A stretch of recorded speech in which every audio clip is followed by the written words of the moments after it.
Hello and welcome back to Feminist Podcast Cumtown, where you come every week to get a feminist perspective on being in a same-sex relationship with your father. That's right. I'm your host, Julia Claire. I am Kate Willett. And I'm Katie Halper.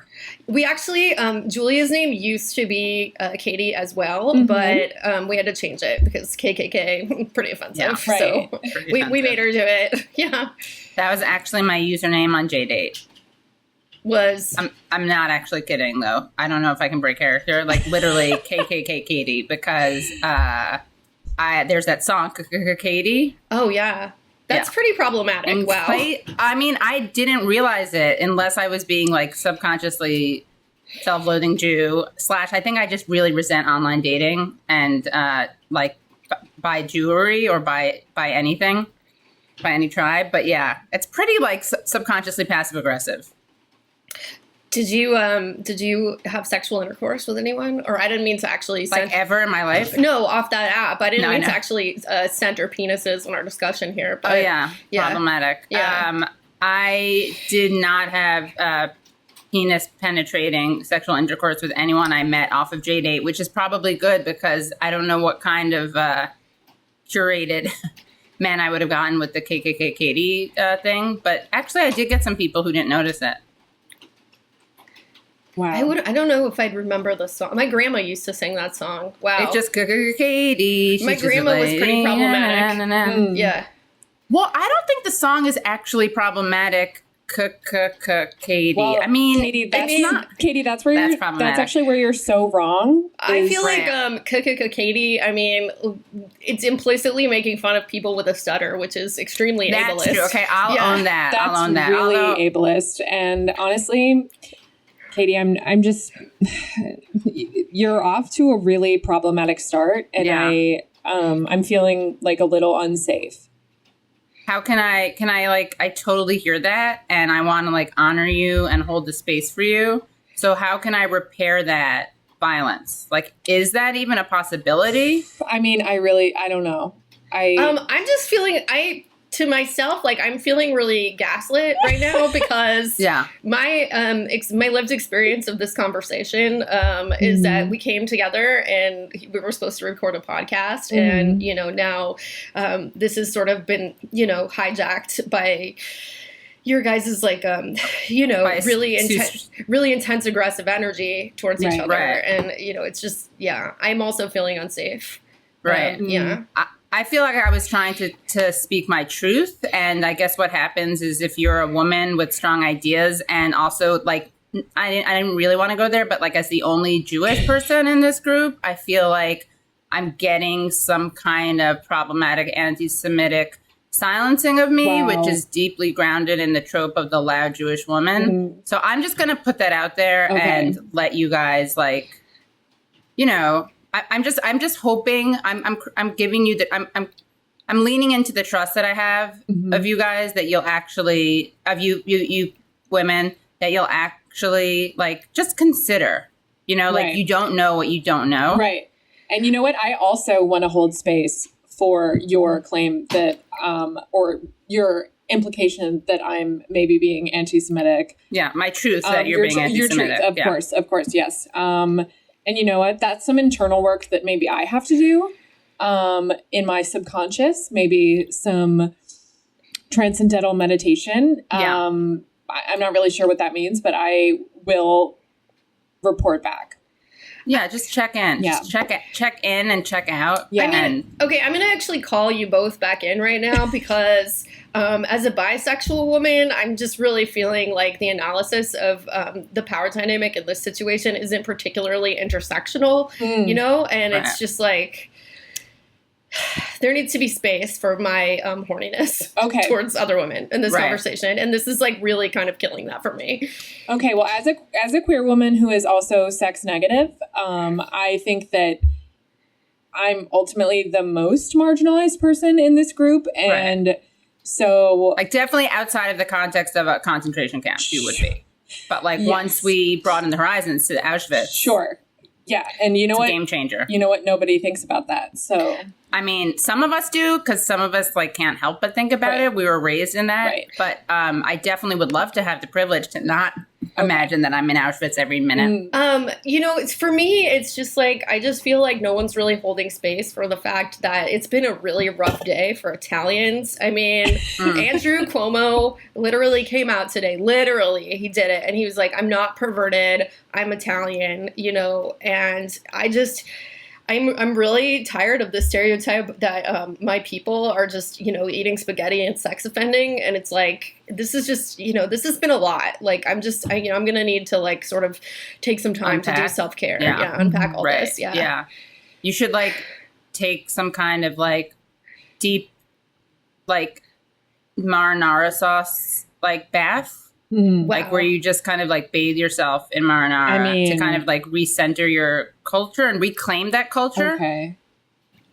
Marinara sauce. Was that problematic? I thought I was being like really supportive. I mean, it is problematic, but it is also a thing that I did with my polycule last week. So, maybe people don't know that I knew that. So that's why it was, Julie didn't know that I knew that. You're allowed to say that, yeah. I'm allowed to say that, yeah. Yeah. And in solidarity, I will bathe in a matzo ball soup.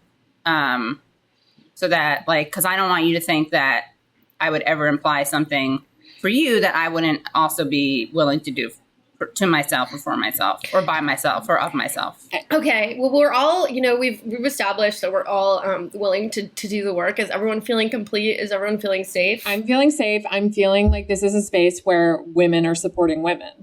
Okay, cool. Yeah. I love supporting women. Although like, I don't really want to say just that I'm supporting women because it's like, I don't know. Women with a Y. That's how I choose to identify, by the way. I know it's really old school, but like, I know, but I'm reclaiming that mostly because I don't like the patriarchal alphabet. So I feel like putting a Y in there is actually really disruptive in ways that it doesn't get credit for. And in terms of feeling safe, I just want to do a quick body scan for like 5 seconds. Mm-hmm. Let's exhale. I mean, I'm, you see, like, I wish I could exhale, but unfortunately, as a Jewess, which is like a term that I've reclaimed also, we are constantly, like, all we want to do is exist and, like, on land that had some people living on there, but they all wanted to leave. Right. And all we want to do is feel safe doing that. Like, and we don't feel safe. Like, I feel like there are people who would prefer that my people didn't exist on top of their homes. Oh, okay. I see where you're going with this. And I assume that you were talking about Girl Boss in Chief, Israel herself. Yes. Exactly. I'm actually kind of feeling like we need to decolonize this conversation. Okay. Yeah. But like Israel's not just so you know, like Israel, I can send you an Instagram about that. Thank you. Israel's not actually settler colonialism. Honestly, thank you for calling me in on that. I really appreciate that. Yeah. Oh my gosh, my cats are like... Your cat is triggered. My cat got super triggered. My cat went to the safe space under the bed, and my other cat followed her under there because he's not respecting her boundaries. And I've tried to call him in several times, but he's like, no. Like, he's just like, he's toxically masculine, my cat is. That sounds like that's actually a crime you need to interrupt. Yeah. Like, do you need a minute to go under the bed and... Well, I mean, I spend a lot of time under the bed. I've already been under there for like 10 hours today, hiding from Republicans and stuff. Right. So, and from being, all these guys talking about cancel culture all the time. Yeah. Cancel culture, not real. Not real, yuck. No. I just want to like say I was this many years old when I learned that Kate Willett was okay, like being complicit in a sex crime. Wow. I mean, look, they're cats, but like I'm allergic to them. I don't particularly like them, but I just think it's really problematic to kind of swipe that under the bed, so to speak. Right. Yeah, I mean, to me, it's like, I don't know. I'm struggling with this. I'm reckoning with this because it's like, am I using my human privilege to dictate what they should be doing? You know? Yeah, I would say, I mean, to me, it's like you shouldn't have to be reckoning with this. is it okay that I'm playing a totally passive aggressive person? Is that like throwing everything off? Like No, in it's improv, fun. you're not supposed to like. We love it. Okay. So like I'm torn because like I half admire you for struggling with that, but I also think it's kind of like almost pathological that it has to be a struggle. Like, why would you even have to wonder? You know, and I'm just saying this like from a space of love and support and curiosity, like no judgment. Just wondering like where your humanity is when you can't tell whether or not you're imposing your human privilege over cats. I'm going to have to dissect that. You know, my human privilege runs deep. I can't believe you just said dissect because that's like really triggering wow. for animals. Animals, Like yeah, that's a especially process cats. that they pretty violent.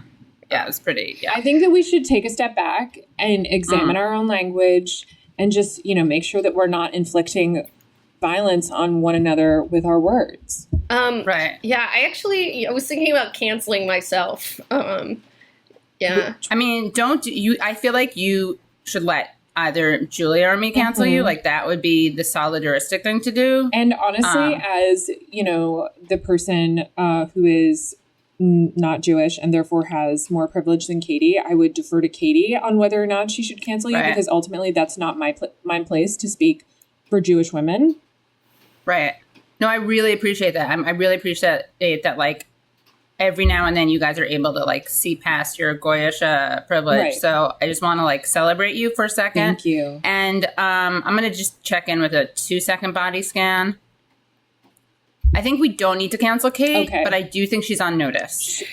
She is on notice. And my human privilege runs deep. I mean, it's like in everything that I do. I can literally never get rid of it. I'm just, there's just layers and layers and layers of this that I could spend my entire life working through, and I would still, you know, there's an I would still honesty to feel that. entitled, I think, to, you know, to being, for example, the one who sleeps in the bed and, you know, eats at the table, you know, just like my cats are just, you know, beneath me or whatever. So, I mean, I'm reckoning with this. I'm really reckoning with this.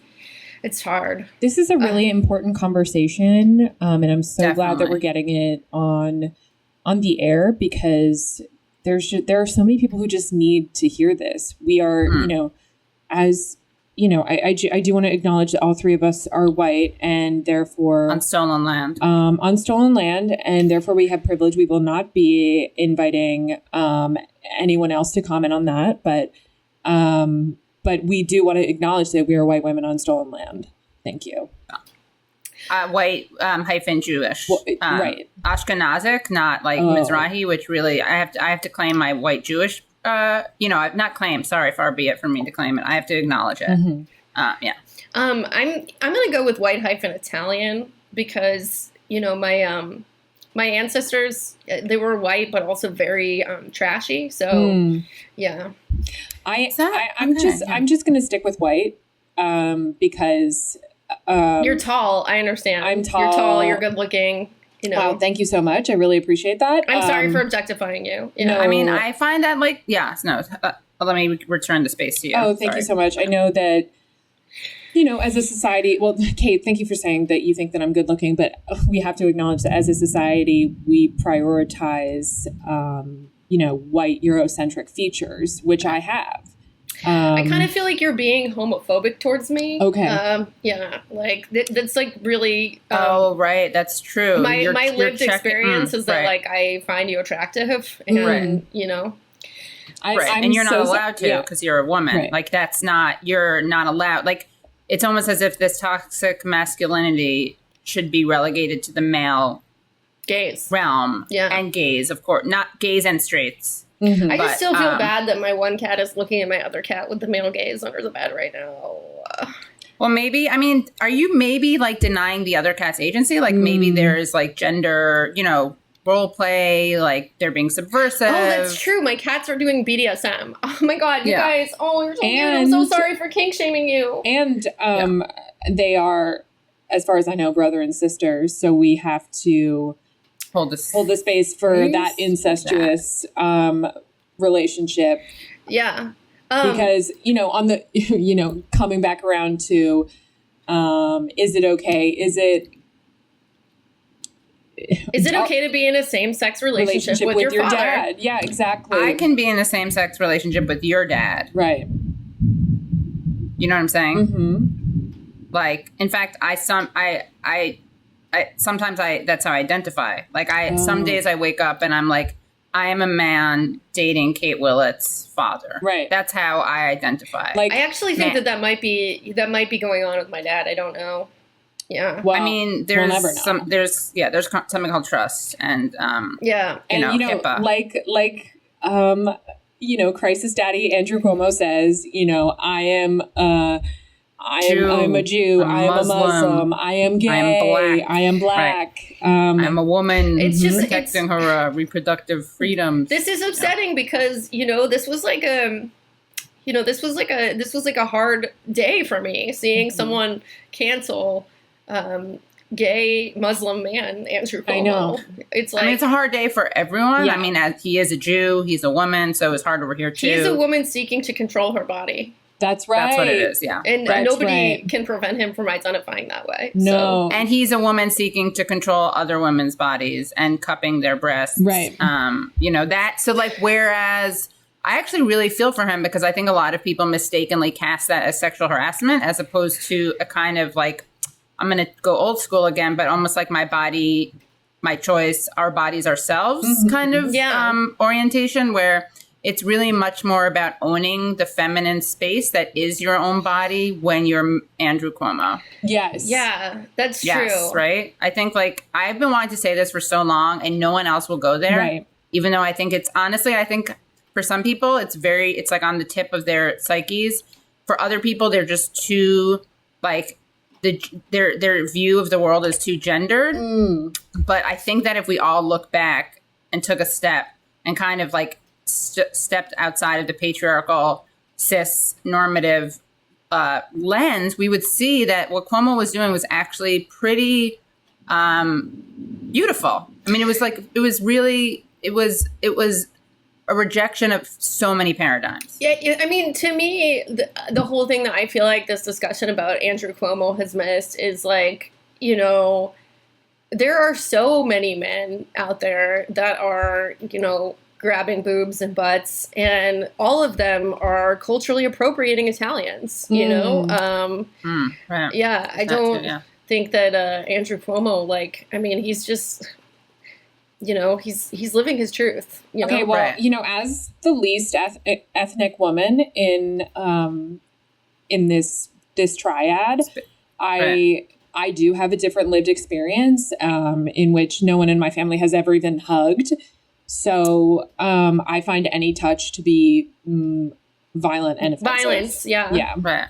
But I mean, I feel like you're actually in that you're less indicting Andrew Cuomo than you are your own kind of Christo, puritanical, sanitized family structure in which intimacy is so frowned on. I almost feel like you were calling yourself out and normalizing Andrew Cuomo. And I'm reckoning with that and reveling because I don't actually know where I come down on that. I'm going to have to check in later about this, but I'm getting all sorts of feelings in my body that are just... There's something that's just not okay with that. Okay. But at the same time, when I look at it through a Combahee River collective gaze, there's something really redemptive. Redemptive. Okay. That totally makes sense.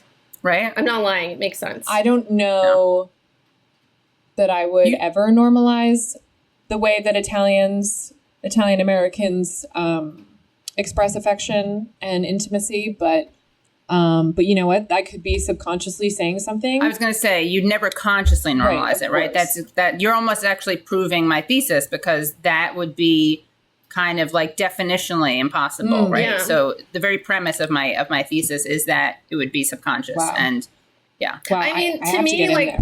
my whole thing with Italians, if I think about the reason that Italians face so much hate in our culture, it's because they're always making the spaghetti and eating the pizza, and it's Yep. okay, that is, really it's hard. people are just really so quick to body shame anyone for eating carbohydrates, and I think that we need to normalize carbohydrates again. Okay. Yeah. How could we do that though? I feel like it's almost like imagine a world without racism. What would that even look like? maybe we would all be eating the pizza or making the spaghetti. Yeah. So, I mean, I'm also calling into question my own complicity in anti-Italian violence, because I've been eating pizza and pasta my entire life. And is that like cultural appropriation? Should I seek an okay from the Italian Americans in my life? Or is that turning you guys into a monolith? Like, I don't know how to repair the damage I've done, because my consumption of pizza and pasta has been pretty, I mean, it just speaks to the non-Italian privilege I have, that I have never even thought about how problematic it was. Yeah, I mean, the thing about, like, like, everyone is kind of not aware enough of their Italian privilege. It's like, people just go around, reading books and stuff, and they don't You mean non-Italian privilege? Yeah, non-Italian privilege. Like, Right. people just go around, like, doing things that, like, Italians can never Use a lot do, of your like, brain. like reading books and, like, Right. Like more cerebral things, Yeah, right? Like, exactly. am I like, is that, Yeah. I don't want to say anything about Italians not being cerebral. Yeah, I'm just I like, mean, but is that what you were saying? Yeah, it's like, like, as Italians, okay, like, we're not, we're not able to do things like, Like, we can't put together furniture. yeah. That's not a stereotype. That's my lived truth. Okay. Yes. I don't want to. I want to hold space for this conversation because it's so vital to our understanding of each other. But on the topic of, Italian Americans who have been just unjustly vilified, I do think that we have to discuss, girl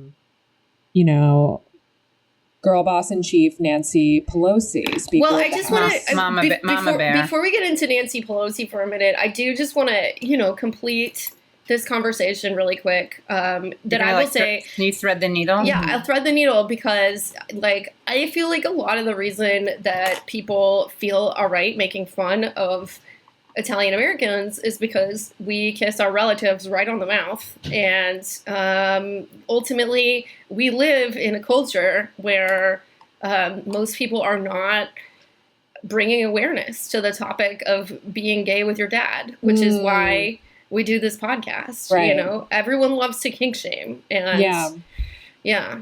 And you know what? That stops here today. And now. Yeah. We celebrate all love, including same-sex relationships with your father. Yeah. Right, because that has really been excluded from the Discourse. I mean, I don't know. I don't think you can call yourself intersectional and kind of gloss over the those kinds of relationships. I mean, I ultimately, I think that we'll see a future where potentially everyone is in a same-sex relationship with their father. That's right. With your father. I'm sorry. I'm really attached to the idea of it being with your father, but that's just because of my own that's like my personal lived trauma, my intergenerational trauma. Yeah. It's like how I feel about, being in a relationship with your mom, Right. Yeah. I was going to say, I mean, that's fair. That's fair. Honestly, if I'm going to be able to if I'm going to interrogate that on your end with your dad, then I have to actually, I have to walk the walk. I can't just talk the talk. I mean, it's like, I think one thing that never really gets discussed in comedy. Unpacked. Like, obviously, people are bringing a lot of new consciousness to, the various ways in which comedy can be a tool of the oppressor. But yeah, we have people just dropping your mom jokes all the time. I fucked your mom. Your mama was so. I mean, I actually dropped your mom last night, which is funny. Well, I mean, it's like, the thing is mom jokes. What's wrong with having sex with your mom? Nothing. Like, love is love is love is love is love. Yeah. Yeah. I have like 12 bumper stickers. Let's say that. And honestly, I do feel that the LGBT plus community has become, the LGBT community, D standing for your dad. Your dad. Right. Well, I do. QIA. Right. And I do feel that the reason why, the D is not a household name yet is just because of the really corporate and sometimes violent infrastructure that the community Bill has subscribed to over the years. Yeah. Who doesn't want you to be gay with your dad? Capital One. Yeah, right? that's right. Yeah. Who does want you to be gay with your dad, We though? do. We do. Okay. That's why we started a podcast about having a same-sex relationship with your father. dad. Yeah. It's time to normalize it. It's time to Right. stop Or the kink question it. shaming. Mm-hmm. Yeah. Yeah. All right. So we want to move on to the Nancy Pelosi's top girl boss moments. Yes. I think That sounds really, it sounds so good. sounds really juicy. So, Okay, Julia, what's your fave? Okay. There are so many because she is, like, of course, the queen of shade. And she's just done so many, like, incredible girl boss just acts of defiance. Like the time where she said, this is just one of them, the time where she said that the Democratic Party should welcome people who are anti-choice. I think that was a girl boss moment, to actually like reclaim the idea of women not having ownership over their body. I think that was really brave of her. And yet simultaneously be inclusive of Right. women who do want to like- have ownership of their bodies, Right. you know? Right. Wow, I'm just actually, as I'm saying this, I'm just like so uncomfortable with the word ownership. I feel like that is like Yeah. Yeah, really it's problematic. really, yeah. Like, That's, Yeah. it especially is like as slave white women, master rhetoric. Yeah. No, I get I feel it. like it which just is only like, okay to use in a same-sex relationship with your with father. your dad. Yeah. Yes. Right. I mean, I don't think an interracial same-sex relationship with your dad, though, lends itself to that.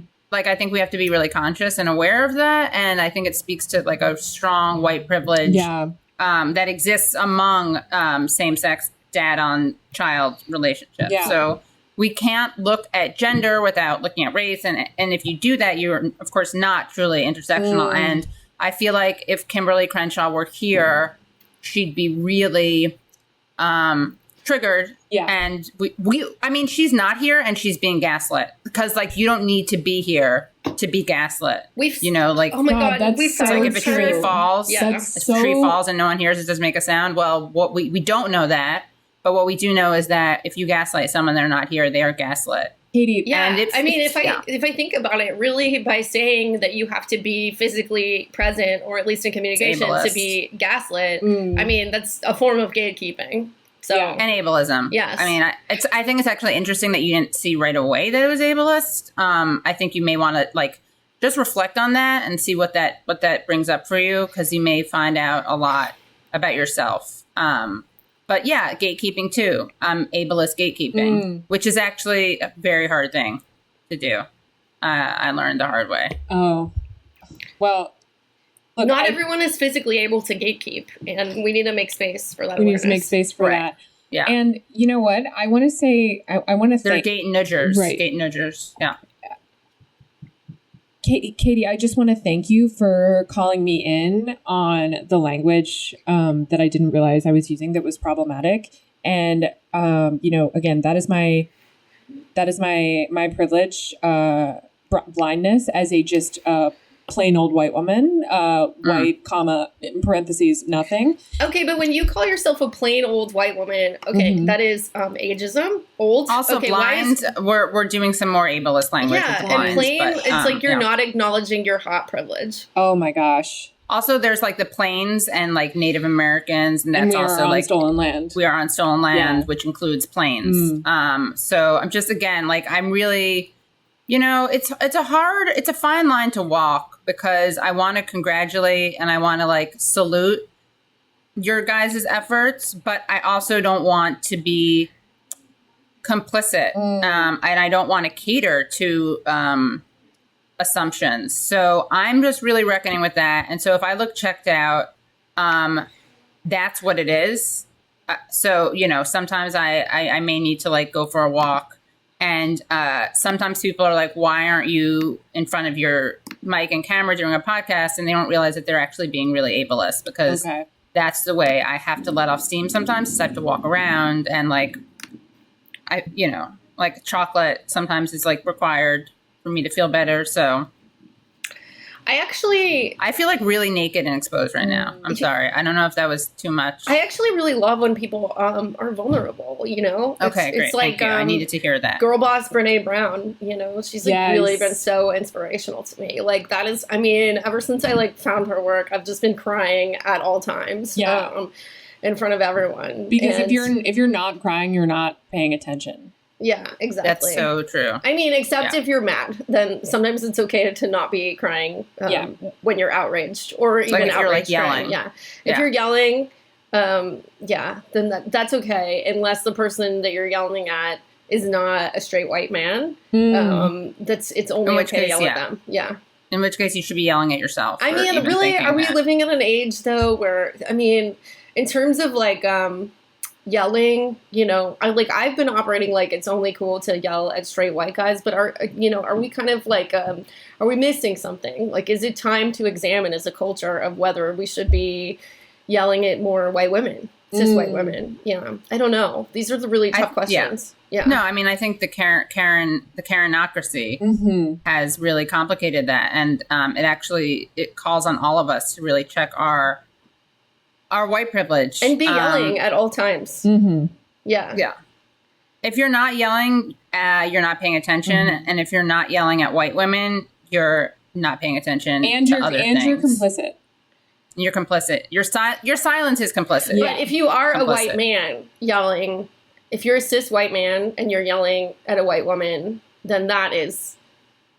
It could be a Karen. It's violence unless it's a Karen intervention, and you are like bearing witness to someone else who's being Karened. In which case, you're actually being an ally, and in which case, you're not yelling is violence. Wow. Okay. Yeah.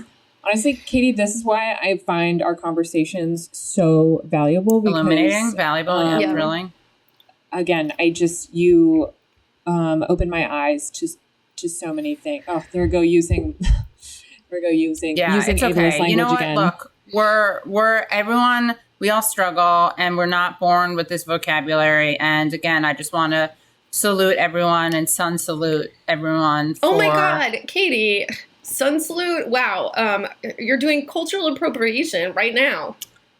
Yoga. Well, actually, I meant SON salute because I'm actually centering the male same-sex dad, the male son relationship. So I was talking about sun salute, SON, but I think it's interesting that you kind of projected your own fetishization of the East. I mean, I would really love for you to take a look at Edward Said's Orientalism book, because I think that like that opus could really help you. Because you haven't done the work that like Julia or I have done. And I say that I don't know if Julia's read Orientalism, but like, she's read it. You know what I mean? Like, you may not have read it, but you've read it. Right. And Kate, I don't mean like, okay, now that I'm saying this, look, I have to look at myself, because I realize that there's so much history of Italian as, I mean, you said it yourself. I think I said cerebral, but I was picking up what you were saying. And I just realized that like, it is problematic for a Jewish person to ever accuse an Italian person of not having read something. So I want to like apologize to you. Thank you. That really means a lot to me. I accept your apology. I don't know that I necessarily feel safe, but I do accept your apology. I mean, I want to thank you as a Jew, because Jews as like, before, let's say 1948, the threatening Jew didn't really exist in the collective consciousness, the discourse. So I actually feel like you are saying something really subversive by suggesting that an Italian, I mean, you are speaking to both an Italian, you are basically blowing up two stereotypes, one of the feeble Jew and the butch Italian. So I just think that like, it's one of those things where once you start dismantling one system of privilege, like once you start blowing up one stereotype, you really disrupt the entire paradigm. And so you're doing more work than you even realize. Like you are challenging Italian phobic things and Jewish anti-Semitic things at the same time. Thank you. That's actually, that's a big part of my purpose. I really appreciate that. Well, now I can see that. I mean, if you'd asked me about you 5 minutes ago, I would have said like cancel Kate. Yeah. # cancel Kate. I actually scripted the tweet. But now that I realize like you're just, I don't know. My thing about like how we're just like saying that we're going to cancel people is it's like canceling isn't a real thing. It's not. Like cancel culture is not real. It's not real. at the same time, we need to do it to everyone. So it's not real. And like, it's not real. And I think we should be like, literally like, so I just want to like lean into my culture. And as you guys probably don't know, there is on, Passover. So there would be X's on the non-Jewish households. And that's something I really kind of want to lean into. And cancel culture is not real. And for that reason, I think it's really important to find the home addresses of problematic male writers and just put an X in front of their house. Mm-hmm. Because that, I believe, if I'm remembering my culture correctly, that's so that the angel of death doesn't stop by. So wait, sorry, maybe we put X's on everyone's house, but the toxic male.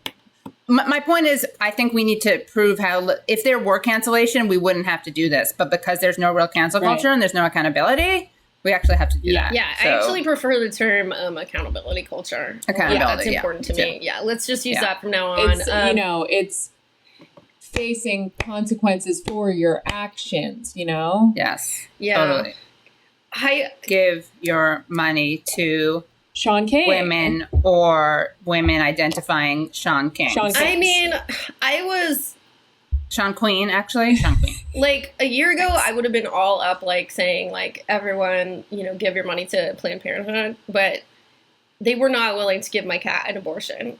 They said that they only do humans. Well, which was that just because of their did they just not have the were they literally unable to unpack the appropriate toolbox to mix metaphors? I think maybe they just didn't have the I think it was you a can't gross undo display the master's house with his tools. Yeah, I think it was a gross display of human privilege. Yeah.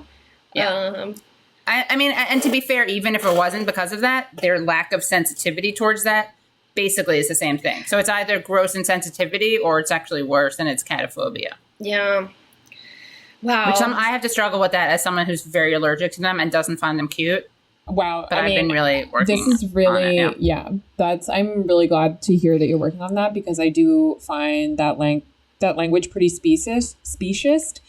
Right. And, that's just the kind of thing that we're not really about here on the show. Right. And this is a show about being in a same-sex relationship with your father. With your father, yes. Yeah. I want to call myself out and I want you guys to really hold me accountable to this, but I credentialize myself because I have such a great relationship with dogs. Wow.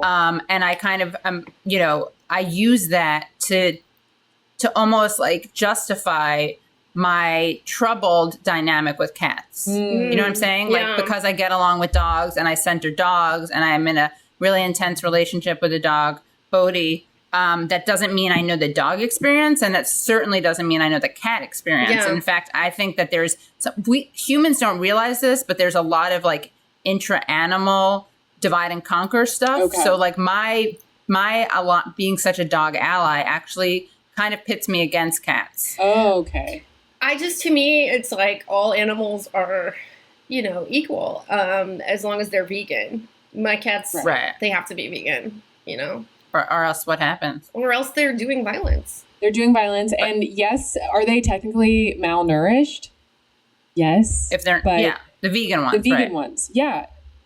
But their bodies, their choices. Yeah, if you're not malnourished, you're not paying attention. That's right. And honestly, if you're not, but not in yes. a body shaming way. Right. We're not that kind of podcast. If you're not malnourished.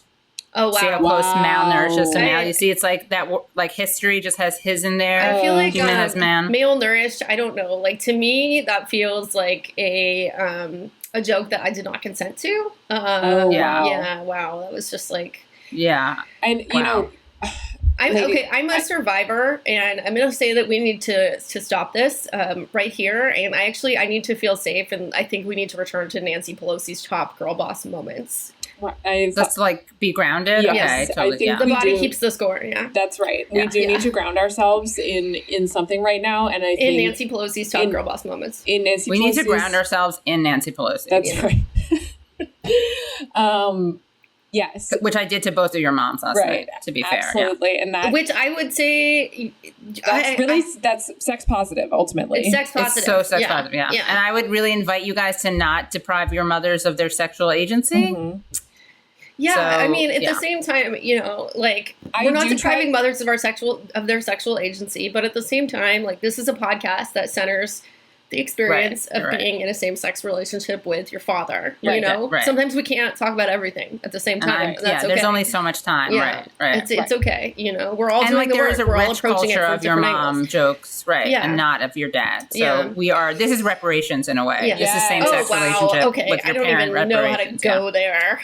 Wow. Well, yeah. I mean, that's why it's like when you have what sometimes I don't mean to sound like cisgender, like cis normative, but I do feel like having like three women together like unlocks a lot of. There's like a lot of untapped chakra Yeah. that comes from three, the power of three. I mean, this is ultimately So- just a community of women supporting women by canceling Yeah. each other. That's right. You know, and Yeah, that's what right. we love by it. holding each other accountable. Oh yes, by really. holding each other accountable. They want us to say canceling, but Yeah, but that's that's not really what it an is. attempt to. That's not what Yeah. it is. No. All right, Nancy Pelosi. No, Okay. that's a woman that I never want to face consequences. I mean, Yeah, and she doesn't. because Which is what's so great about her. she doesn't, and that is a slay. That she Slay. never faces consequences for her actions. One of them that I loved personally, I thought it was so funny when she called the Green New Deal the Green Dream or whatever. Yeah. I mean, and just to clarify, like the or whatever is not Julia editorializing. It's actually she's called it the Green Dream or whatever. End quote. End quote. Yeah. My only problem with that is that I will agree that was an absolute slay for Nancy Pelosi, Mhm. but you know, was she? Who were the victims?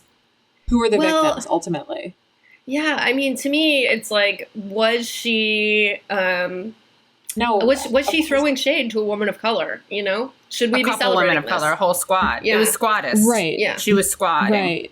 And on their space, Right. on stolen land. that's But right. at the same time, it's confusing because she was also throwing shade to Ed Markey, who is a white man. Who is a white man. Right. A cis white He's a man. white man. Yeah. A cis white man. Yeah. And Who's you know- transitioned, by the way? He transitioned because he was not always progressive. He was a much more centrist, Mhm. but he now progressive identifies. And I mean, you know, it's a little late in his career, but like, who am I? We can't hold people. That's a ridiculous thing to say because there's so much pressure to be centrist. And like these days, younger people like will come out as progressive younger and younger. And that's great. It's like really controversial and we need to hold the space for that. But who are we to judge people? Not everyone is as like it was raised by accepting families and things have changed and he's older. So I just want to like welcome him. And Yeah, I you do, know. of course, want to hold space for our cis white male ally, Ed Markey. Right. Politically non-binary. He's not allowed to define himself as an ally, but That's we can right. define him. But That's we right, are, girl. yeah. Yeah. But, right. but yes, ultimately, Nancy Pelosi was throwing shade at him as well. Looking, snatched while doing it, I'm sure. Also, I loved when the numerous times when she said that she is not a fan of Medicare for all and thinks it will never happen. Yeah, can I just ask a question for everyone who's out there and a fan for Medicare for All? Is that going to end racism? Wow, that is such No. a good point. Yeah. It's not going to, Yeah. you know what? It's not going to end racism. So, like, why bother? So why? I mean, yeah. if it's not Why going to, if bother? Medicare for All is not going to end racism, then Medicare for All is actually Tacitly racist. Yes. tacitly Yes. racist. I mean, I would Wow. almost say overtly racist. I mean- somewhere between tacit and overt. we Tasvert. can't just be giving cis white men medical care. No. Right. I mean, that's what, and ultimately when you do things based on class, what you're doing is, whether it's Medicare for all, minimum wage, we all know that, most minimum wage earners are straight white men of significant means. So That's right. when we, unless you're like micro targeting and like micro threading that needle, you're really not going to be challenging any systemic oppression. Right. So, Wow. right. Anyway, I'm sorry. I totally disrupted that. like if I were a straight white male, you would totally want to cancel me for that interruption. But I think that maybe like I'm really appreciating that you are holding the space for my taking the space as a Jewish woman. I mean, as a Jewish woman, it's really like, you know, I'm just trying to live, laugh, love, and listen. You know, you now Jewish identify as a Jewish. No, oh, like you were like you were like, repeating. I see. Like, Right. For Like you were as a Jewish woman, I'm trying to live, laugh, love, and listen to you. Right. You know. I see. Okay. So okay, I'm gonna go ahead. You should get your girl, by the way, Joy Behar, who is not Jewish and engages in cultural appropriation. Wow. She's Italian, and yeah, that's really we're not happy about that. This is really she's in Jew face. She wears Jew face. Yeah. This is not okay. This is really shocking to me. I had no idea. I'm not.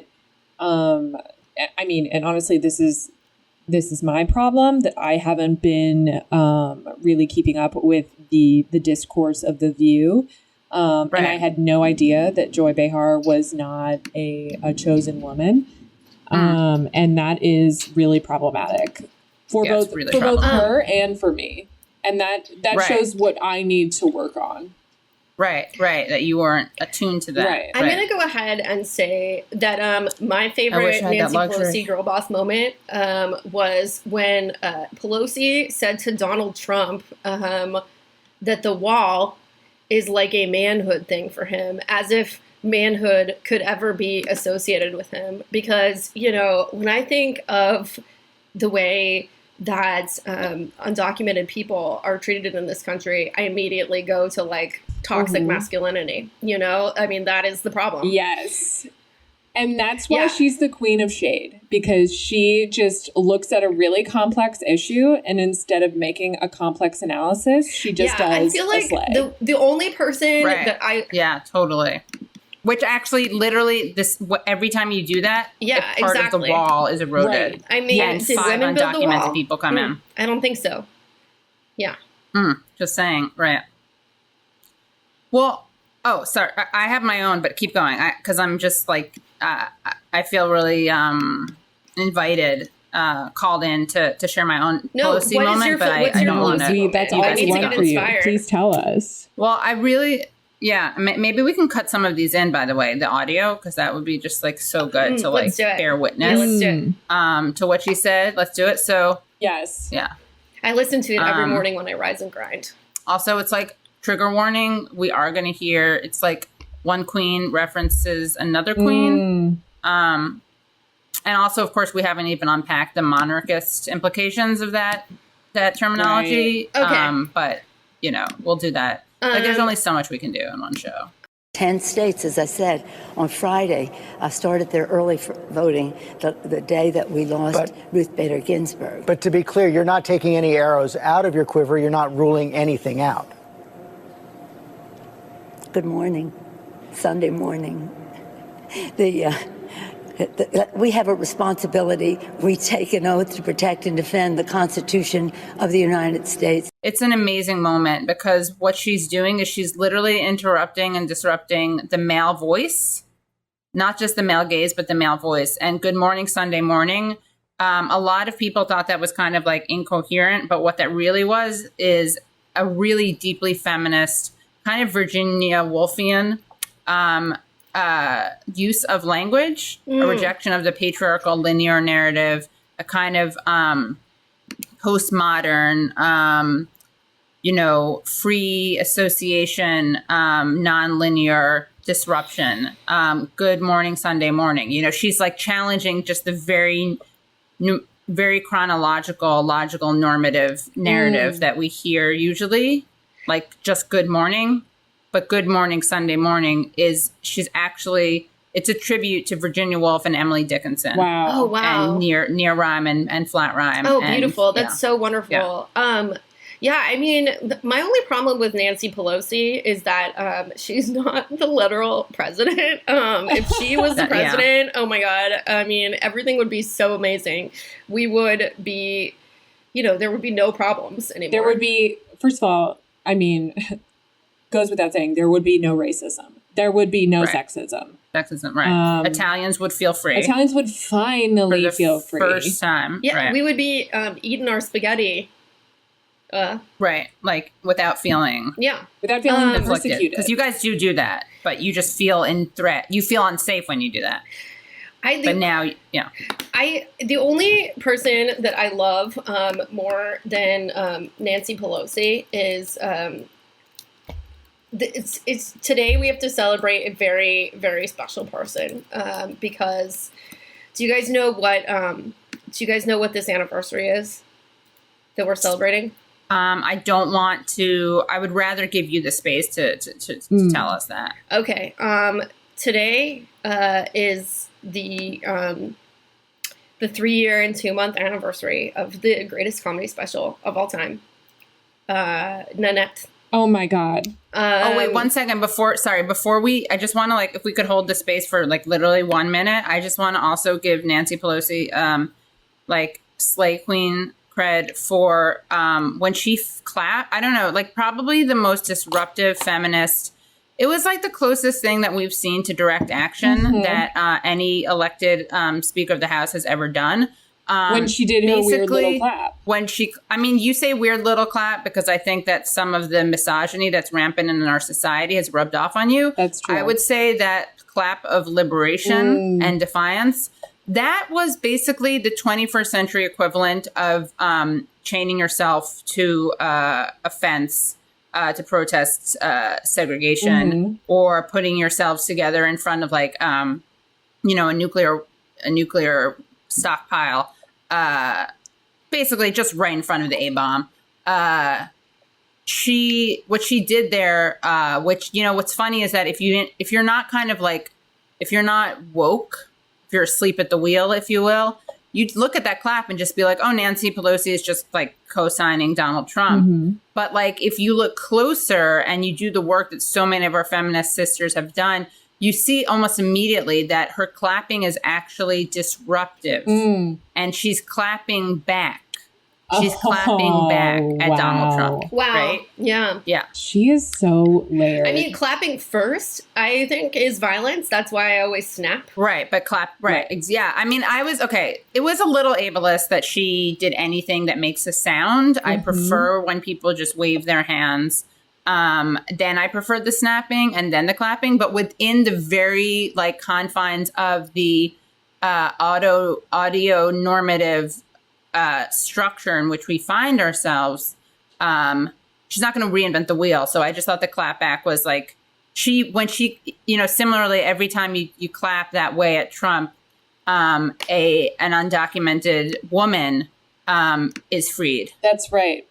And child is freed from a cage. And the same thing happened when Nancy Pelosi ripped up the speech. When she ripped up the speech. Yes. And then also just when she wore that wool coat and sunglasses. Yes. That was, it's MLK. Fashion. It's MLK's I Have a Dream speech. It's It's I Have a Dream speech. It's I have a dream coat. Right. Yeah. I have a dream sunglasses. I have a dream pair of sunglasses.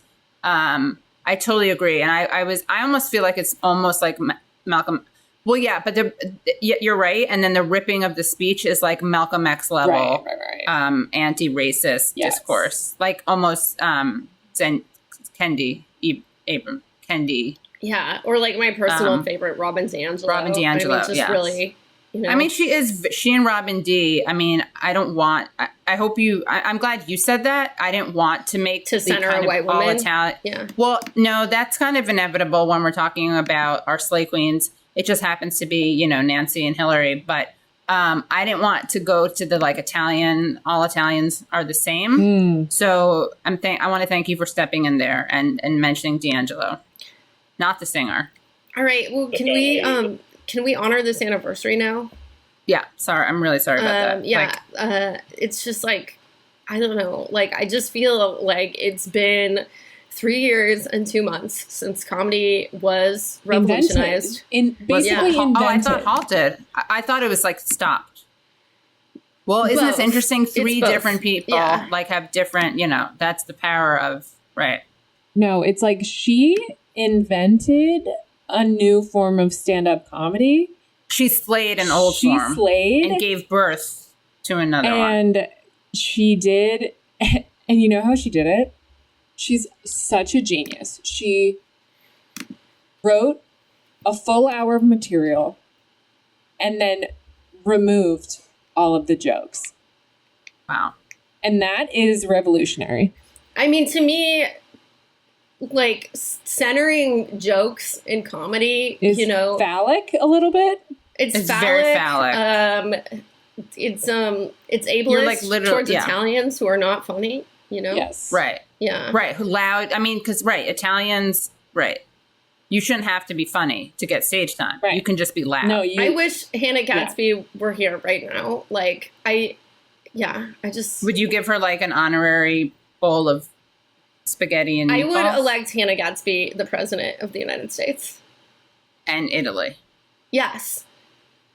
I would elect Hannah Gadsby the president of the United States of Italy. Oh, And of Little you could, I mean, look, I think like think global, act local. I mean, I think we could definitely get like a street named after her in Little Italy. No. Nancy Pelosi / Hannah Gadsby 2024. Yeah. That was like very like that was so female of me. No, that's not the right. That was so problematic of me. You know how like Pantene, like despite its capitalist nature as a hair shampoo company, like they really did cause us, they like paused and caused us to notice the propensity of women to apologize. And right there, what I was doing was I was being the accommodating, self-effacing, I was not claiming my time. Yeah. Reclaiming my time. I wasn't claiming my space on stolen land. That's probably why. So shout out to myself for not doing that part. But I needed to reclaim something because I needed to demand that she be the president of the United States of Italy. And what I did there is I went straight to the compromise, which is like, how many women do that? I mean, actually, right? Nancy, Hannah, Kamala, 3-way ticket. To like Nirvana, like what would like a non-problematic heaven, reappropriated Nirvana be? Like 3 tickets to paradise? That's also like Judeo-Christian. I don't know, but it's just like I want to live in a world where like Hannah, Nancy, Kamala are president. Like, just think about it. Like, Kamala comes, she arrests all the men. Okay, which is like amazing. Then Nancy Pelosi claps back. Wait, I just want... Okay, yeah. And then we all sit down and digest the greatest comedy of all time. That's right. Yeah. But Julia, I heard your like, you were trying to speak up and you were like sandwiched between 2 louder ethnic women. So what were you going to say that Kamala was going to arrest the men for? You know, for carrying less than 1 ounce of marijuana on their person. I thought you were going to say for like not taking their kids to school, which is something else that we should really son and daughter salute Kamala for, because her truancy, you know, while some people think that it's problematic to arrest people for not bringing their kid to school one day and it's criminalizing poverty, that is something that I think it's easy to say when you're a straight white man, and it's a lot harder to see when you're not.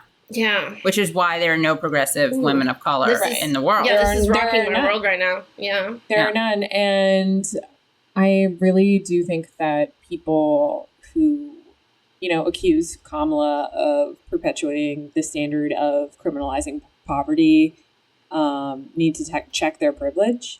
Yeah, totally. Because they're actually, the biggest criminals. Well, I'm sorry, I cut you off. No. I cede the floor to you. I just wish you yield your time. I'll reclaim your time. Thank you. Yeah, I wish I'll reclaim your time to say I wish I yield my time to Hannah Gadsby and Kimberly Crenshaw, neither of whom is here, but yet they're both here. Yeah. On stolen land. Hello. Oh my God. Hannah, is that you? What? Are you there, God? Are you there, God? It's me, Kate and Kate. Thought I heard my name. Oh my gosh. Were you talking about how I revolutionized stand-up comedy? We were saying that. That is so amazing. Thank you so much for everything that you did to end sexism by having a Netflix special. Oh, thank you. You know, you don't need jokes in a special. That's what everyone thinks, but you don't. Yeah. You just need to talk about Picasso and Van Gogh. Oh, wow. I mean, it's just like, I normally I would say that it is violence to mention the name of either of those men, especially without a trigger warning. But like, I just, Right. I mean, from you, Queen, anything. Anything, yeah, from you, Queen. So, Is the term queen too gendered? I think apologize. It is a little gendered for my taste, but Quing. That's Queen and King. That's better. Yeah. I mean, I just want to thank you. I can't see you, but from your voice, I think I want to thank you for like introducing American audiences to crocodiles. Oh. I think that's like really important. Hannah, okay, so if we elected you the president, what would be like your first stuff that you did? Okay. Well, first of all, self-deprecating humor would be completely illegal because I love making speech illegal. That's like my favorite thing. Self-deprecation is just self-humiliation, and it's actually quite violent. But the thing is that a lot of people don't see it like that, and that in and of itself is a privilege. Wow, I never really thought about the privilege of laughing at something. Wow, I'm gonna never do that again. Wow. I just want to push back on that a little bit on 2 counts. One is that as an Ashkenazic woman, Ashkenazis are statistically the most self-deprecating. So you're just going to want to maybe like examine that a little bit and unpack that. Also, I think that's kink shaming because the suggestion is that violence is never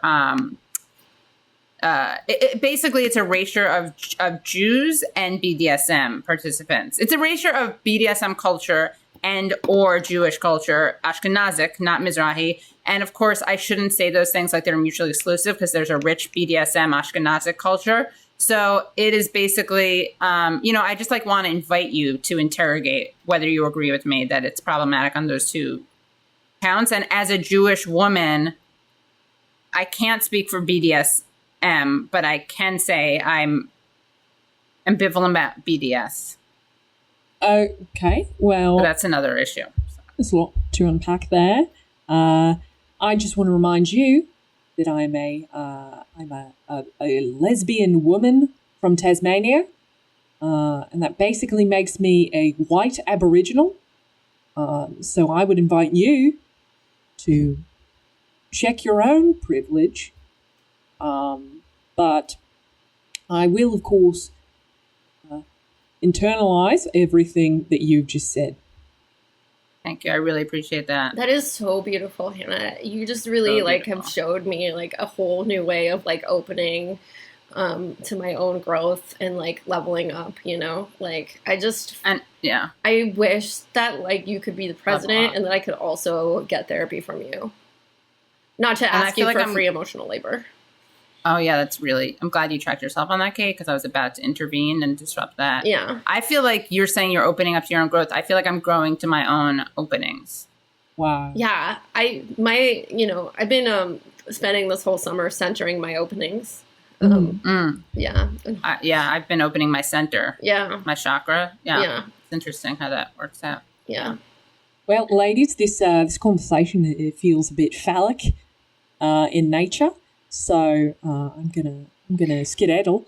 If that's all right. Okay, but Hannah, all right. So let me push back on this by calling really us. Push back after she said it was phallic. I don't want to penetrate that too deep. Oh, sorry. Well, I just feel like I don't even know. Words are just violent. By implying that the phallic language is not welcome in this feminist space, aren't we potentially being turfy?